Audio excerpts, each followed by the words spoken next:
ক্বালা রাসূলুল্লাহ সাল্লাল্লাহু আলাইহি ওয়াসাল্লাম, আল্লাহর নবী বলেন, রাকাতুল ফজরি আহাব্বু ইলাইয়া মিনাদ দুনিয়া ওয়া মা ফিহা, ফজরের নামাজের আগের 2 রাকাত সুন্নাত দুনিয়া এবং দুনিয়ার মধ্যে যা আছে সবচাইতে আমার কাছে বেশি প্রিয়।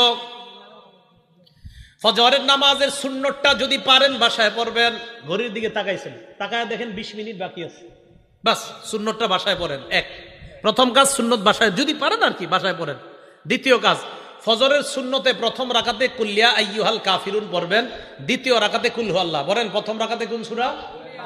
আইয়ুহাল কাফিরুন, দ্বিতীয় রাকাতে কুল হু আল্লাহু আহাদ। নবীজি মসজিদে আসছে, তো এক সাহাবা নামাজ পড়তেছে, আল্লাহু আকবার। তো নামাজে সূরা ফাতিহা পড়ার পর উনি আস্তে আস্তে পড়তেছে কুল্লিয়া আইয়ুহাল কাফিরুন প্রথম রাকাতে। তো নবীজি শুনে ফেলছে আস্তে কানে দিয়া।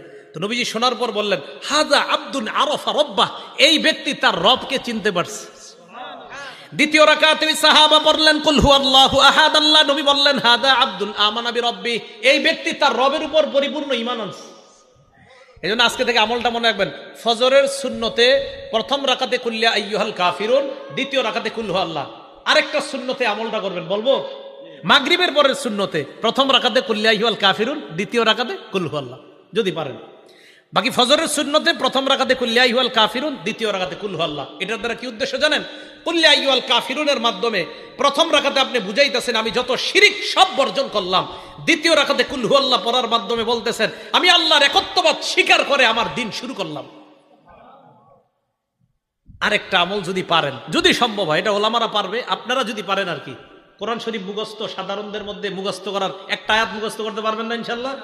সূরা বাকারার 136 নম্বর আয়াত ফজরের প্রথম রাকাতে মাঝে মাঝে, সূরা বাকারার 136 নম্বর আয়াত আল্লাহ বলেন, কুলু আমান্না বিল্লাহি ওয়া মা উনজিলা ইলাইনা ওয়া মা উনজিলা ইলা ইব্রাহিমা ওয়া ইসমাঈলা ওয়া ইসহাকা ওয়া ইয়াকুবা ওয়াল আসবাতি ওয়া মা উতিয়া মূসা ওয়া ঈসা ওয়া মা উতিয়ান নাবিয়্যুনা মির রাব্বিহিম লা নুফাররিকু বাইনা আহাদিম মিনহুম ওয়া নাহনু লাহু মুসলিমুন। এটা এক রাকাতে, ফজরের প্রথম রাকাতে।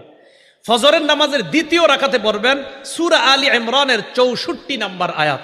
ওই আয়াতে আল্লাহ পাক রব্বুল আলামিন বলেন, কুল ইয়া আহলাল কিতাবি তাআলাউ ইলা কালিমাতিন সাওয়াইম বাইনানা ওয়া বাইনাকুম আল্লা না'বুদা ইল্লাল্লাহ ওয়া লা নুশরিকা বিহি শাইআ ওয়া লা ইয়াত্তাখিযা বা'দুনা বা'দান আরবাবাম মিন দুনিল্লাহ ফাইন তাওয়াল্লাউ ফাকুলু আশহাদু বিআন্না মুসলিমুন। ফজরের প্রথম রাকাতে কুল ইয়া আইয়ুহাল কাফিরুন, দ্বিতীয় রাকাতে কুল হু আল্লাহ। যদি পারেন মাঝে মাঝে প্রথম রাকাতে সূরা বাকারার 136 নম্বর আয়াত, দ্বিতীয় রাকাতে সূরা আলী ইমরানের 64 নম্বর আয়াত। তাহলে এবার আসেন, প্রথমে গেল ফজরের সুন্নত, বেশি সময় থাকলে ঘরে পড়ে নেবেন। দ্বিতীয় নম্বরে গেল প্রথম রাকাতে কুল্লিয়া আইয়ুহাল কাফিরুন, দ্বিতীয় রাকাতে কুল হু আল্লাহ। যদি পারেন মাঝে মাঝে প্রথম রাকাতে সূরা বাকারার 136 নম্বর আয়াত, দ্বিতীয় রাকাতে 64 নম্বর, মুসলিম শরীফের হাদিসে আছে আলী ইমরানের 64 নম্বর আয়াত। 3 নম্বর কাজ, সুন্নত পড়ার পর আল্লাহর কাছে একটা দোয়া করবেন, আল্লাহুম্মা রাব্বা জিবরাইলা ওয়া মিকাইলা ওয়া রাব্বা মুহাম্মাদিন সাল্লাল্লাহু আলাইহি ওয়াসাল্লাম আউযু বিকা সালাসা মাররাত আউযু বিকা মিনান নার সালাসা মাররাত। বাংলায় বলবেন, হে জিবরাইলের রব, হে মিকাইলের রব, হে মুহাম্মদ সাল্লাল্লাহু আলাইহি ওয়াসাল্লামের রব, আমি আপনার কাছে জাহান্নাম থেকে পানাহ চাই। এটা 3 বার বলবেন। ফজর পড়লেন, সুন্নত পড়লেন, সুন্নতের পর আল্লাহর কাছে বলবেন, আল্লাহ, জিবরাইলের রব, মিকাইলের রব, মুহাম্মদ সাল্লাল্লাহু আলাইহি সাল্লামের রব, আমি আপনার কাছে জাহান্নাম থেকে পানাহ চাই। 3 বার বলবেন।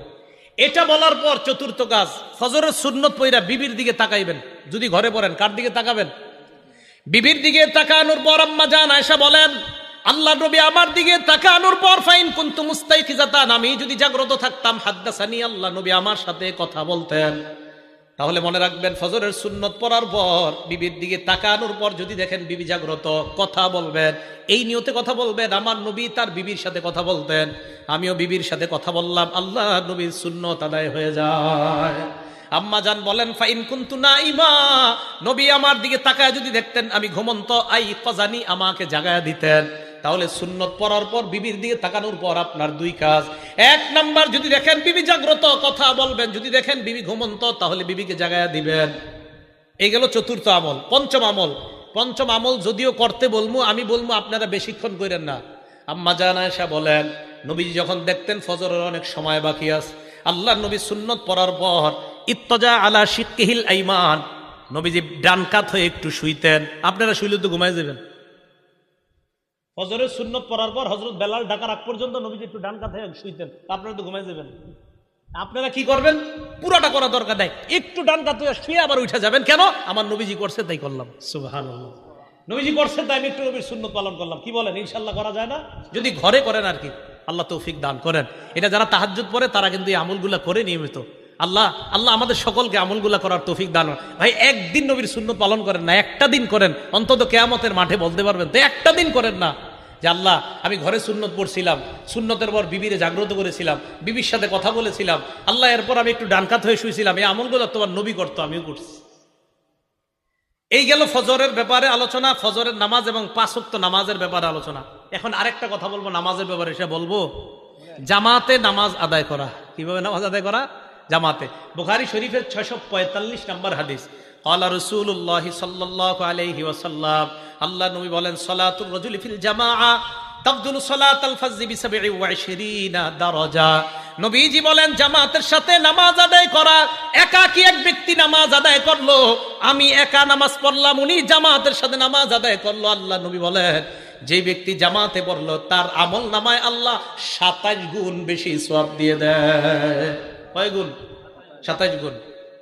রিয়াজুস সলিহিনের একটা হাদিস শুনে, একটা কিতাব আছে রিয়াজুস সলিহিন, ইমাম নববীর লেখা। এক অন্ধ সাহাবা নবীজির কাছে আসছে, আসার পর আল্লাহ নবীকে বললেন, হুজুর লাইসা লি কাইদুন ইয়াকুদুনি ইলাল মসজিদ, হুজুর এমন কেউ নাই, একটু আপনার হাতটা ধরি, হ্যাঁ এইভাবে হাতে ধরে মসজিদে নিবে এমন কেউ নাই। নবীজি বললেন, তো তুমি কি বলতে চাও? হুজুর আমি অন্ধ। তো অন্ধ হয়েছে তো কি হয়েছে? অন্ধ মানুষ তো হুজুর, আমি যে কারো হাত ধরে আসবো বা কেউ আমার ধরে আনলে এরকম নাই, তুমি কি বলতে চাও সেটা বলো। হুজুর আমি কি বাসায় নামাজ পড়লে হবে, ঘরে নামাজ পড়লে হবে? তখন নবীজি একটু চিন্তা করে বল, হ্যাঁ ঠিক আছে, ঘরে নামাজ পড়ো যাও। এতটুকু বুঝছেন সবাই? অন্ধ সাহাবা, মসজিদে আসার মতো কেউ নাই, নবীজি বললেন হ্যাঁ ঘরে নামাজ পড়ো। হাদিস কিন্তু শেষ হয় নাই, একটু শুই না, কেউ দৌড় দেন না, পুরাটা শোনেন। ফালাম্মা ওয়াল্লাহ, অন্ধ সাহাবা যখন বাড়ির দিকে রওনা করছে, দাহু, নবীজি ডাকছে, শোনো শোনো শোনো, হাল তাসমাউন নিদা, তুমি কি বাসায় যখন থাকো আজানের আওয়াজ শোনো? জি হুজুর আজান তো শুনি। নবীজি বললেন ফাজিব, তাহলে নামাজে আসো। তাহলে কোথায় আসো? এখানে আপনারা যে কয়জন অন্ধ আছেন, তাহলে কি বোঝা যায়? অন্ধ সাহাবাকে প্রথমে বললেন বাসায় নামাজ পড়ো, আজান শুনুনি? কয় জি হুজুর শুনি, মসজিদে আসো।